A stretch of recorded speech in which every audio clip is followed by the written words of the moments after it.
7 ans après les tueries de Mohamed Merah, l'émotion est toujours vive. Dans cette école juive, le 19 mars 2012, 3 enfants et un enseignant ont été assassinés par le tueur au scooter.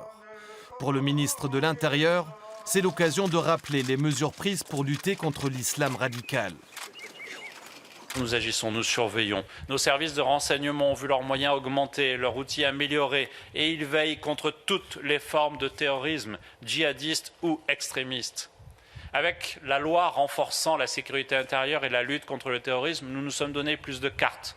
Depuis son entrée en vigueur, 10 attentats ont été déjoués. L'éducation nationale aussi est engagée dans la lutte contre la radicalisation. Comme dans ce collège de Grenade qui accueille 700 élèves. Il a obtenu le label École sans racisme et mène de nombreuses actions de prévention. Il y a effectivement des courants politiques, philosophiques, qui n'adhèrent pas à ces valeurs de la laïcité.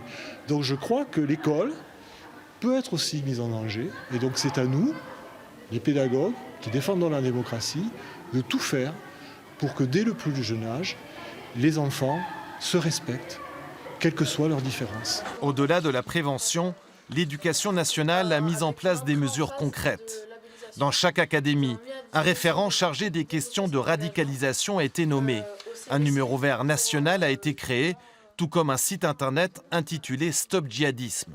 Mais certains estiment qu'on ne va pas assez loin. On est encore dans une frilosité où on a plus peur du mot, la radicalisation, que de ceux qui risquent d'arriver si on ne travaille pas, c'est-à-dire une cassure de la société qui va considérer que l'autre est un ennemi. Et donc, dans le cadre de nos valeurs républicaines et nos valeurs citoyennes, il faut pouvoir agir là-dessus. Curieusement, le milieu associatif est plus actif. L'islam radical, Dominique Bon s'y a été confronté. En 2013, son fils Nicolas est parti faire le djihad en Syrie. Il est mort dans un attentat suicide à 30 ans.